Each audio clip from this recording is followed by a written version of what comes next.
Once upon a time I had a friend, she was coming from TZ.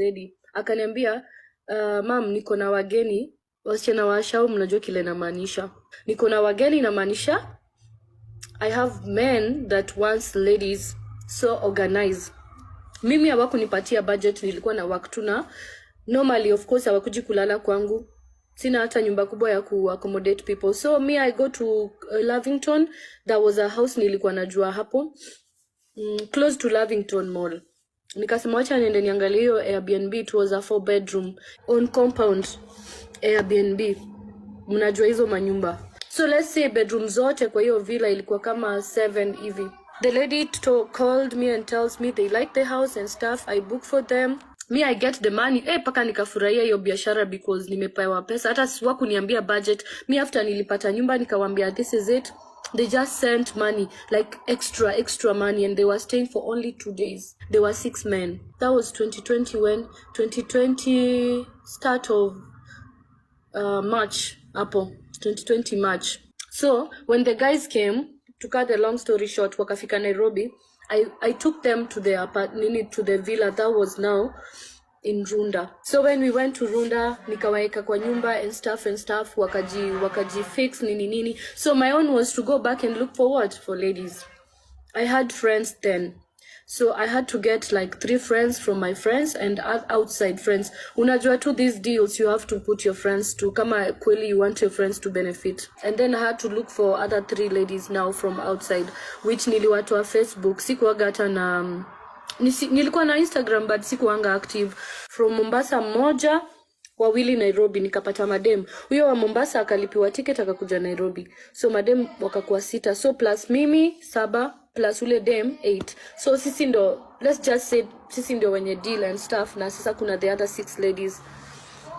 They came, hata wanaume wakukuwa choosy ati Mr. Kidem anaka, they just said bring ladies. Ndo ujue nyewe kweli mtu akitaka kukutumia atakutumia. Ataki kujua unakaaje, just bring the ladies. Initially mimi na ude mwingine mtizedi tulikuwa tulale pamoja, like in one room, so that everyone can have a room. But kuna mwanaume mmoja sasa ndio I think mkubwa wao Odogu au sasa ndio alikuwa anataka apitie kila 1 sijui kama mnaniget. Nilale na huyu, see we are 6, no, the ladies wenye walitisha ni 6, alale na hao wote 6 first before hawa wengine wapewe. Sijui kama mna get what I mean. This is how they use you in these rituals. Ati huyu mkubwa wao ndiye anataka kulala na kila mtu. And then after amelala na kila mtu is when you're allowed to sleep with the rest of the men. You get? Nilikuwa alafu the deal was too good. Ladies walikuwa nalipo 165,000 na hiyo ni just a night. And then kesho yake pia walipo hivyo. And then wenye walikuja from far watalipo, because niliwaambia hata wengine wadanganya wametoka mbali bado wapewe fare. And then you get to shop. You understand? Hizi vitu zenye nawaambia when the deal is too good. Msisahau hakuna stima, kumezimwa and everything. So tumekuwa kwa room moja. This guy said let's sit in a, kuna kuangana hizi rooms za juu upstairs, and then zinaitangwa aje, TV room or something.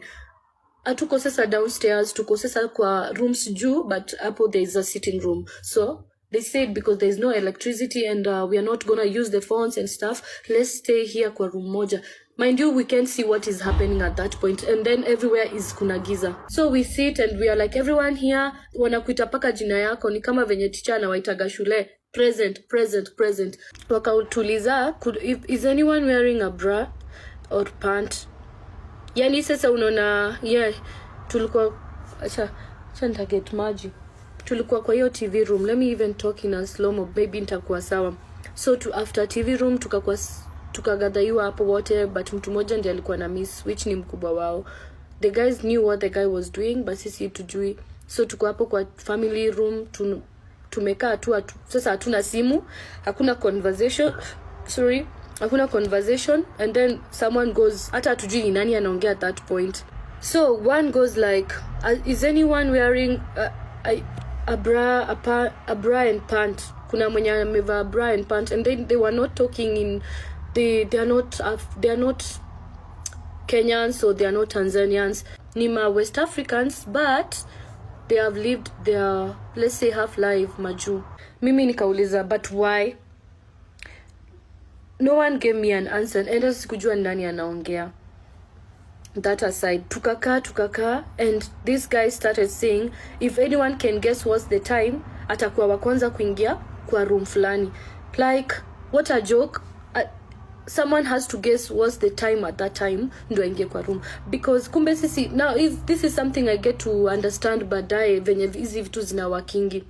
It has time, they just don't wake up and do it at a certain time. Iko na wakati wanafanya. Na kama umefuatilia sana you people that go to do ngono with and you suspect someone, there's a certain time anakuambia let's do it now. So tumekaa, let me tell you guys, tukakaa, hakuna mtu anaongelesha mwingine. The men are just there seated. So kwa hiyo sofa seat ilikuwa ya round. The men are seated there, wasichana wamekaa huko. Worst part, tuliambiwa tusiongeleshane. Do not talk to me, I don't talk to you. Tusiongeleshane, tunyamaze. They tell you don't talk. Na inatoka na uzito, ile sauti nzito. Don't talk. Tunanyamaza. So because mimi I was not born to keep quiet. I know myself. So nikasimama, ikaka like 2 hours imepita, and I was like, I'm even telling this Tanzanian girl, hakuwa anajua kizungu vizuri, she's late now. Hakuwa anajua kizungu vizuri, so it was a struggle. Naongea na yeye, namwambia, mom, deal ni nini hapa? Tunafanya nini hapa? Si mimi nazaenda, si nilishaleta wasichana. Ushaikuwa na ile sasa instincts zako zinakwambia kitu mbaya is about to happen. Ananiambia, mama tulia, wacha tupate pesa. Wewe unajua nimetoka mbali, unajua lazima hii pesa nirudi nayo na watoto. Hivyo anaanza kuniambia, sasa mimi niko zile za I don't have a problem, but sasa tumenyamaziana hapa. The men, wanaume wamekaa in a certain position, very very weird, na they are not talking to anyone. So that was number 1 red sign. The other ladies, wao wamesikia deal is good, wamekaa tu. Me and one part of the 3 friends I had, moja akasimama, I won't mention her name, akasimama akasema anataka kwenda washroom, akaambiwa asiende washroom. Now that's when I saw hapa kuna kitu mbaya is about to happen. I go and I ask this guy, nimetoka kwa penye nimekaa, and I walk towards na kuna giza, sasa unaenda ukitap uone ni wapi. Nikaenda nikaguza mtu mmoja, and no one, wacha niwaambie, hakuna hata mmoja aliongea. Nilikuwa nawaongelesha, hakuna mmoja ananiongelesha. They just told me stop. Na kierere yangu na huyo beshti yangu mmoja tukatoka tukaambiana twende tutafute washroom, hata tutoke na huko nje tutafute mahali. So when we were on our way, sasa unajua hawa wanaume wanatuambia tu stop, hakuna kitu wanatuambia. Na mind you niko na katululu, but siwezi washa hiyo kanini, siwezi washa hata nione mwangaza, siwezi, because watajua niko na simu. I tell my friend tutoke hapa, nikajua wasiki Kiswahili, nikaongea tu, whisper, nikamwambia tutoke hapa twende huko downstairs, tulikuwa juu, twende downstairs kuangalia kitu. We walked downstairs, and now let me tell you guys, downstairs there was enough light, but ukiwa hata juu uwezi ona kama kuna mwangaza yoyote. Na haikukuwa mwangaza ya stima, haikukuwa like light, haikukuwa light hiyo, haikukuwa hiyo light. Ilikuwa light kama, you know, when umewasha makando mingi, a lot of candles. I go upstairs, nikarudi, tukasema, hey guys, kujeni chini kuna stima. So huyo msichana Mtanzania, she was so slow in a way that alikuwa anataka kukaa hapo juu, ajisikii kukuja huku chini. The guys didn't come, they didn't understand Swahili, they didn't come downstairs, but they knew what was about to happen. Huyo rafiki yangu wa TZ, she didn't come downstairs. So nikaambia madem, hapana, kenye inafaa kufanya hapa, kila mtu tuchukue bagi yake, najua ni pesa mnataka, na unaona siku 2 hiyo ni pesa ngapi? 300. Na I know you want money, but hapa naona there's something very risky. Mimi nilikuwa nishaanza kuget hiyo, paka roho yangu ilikuwa inapumua haraka.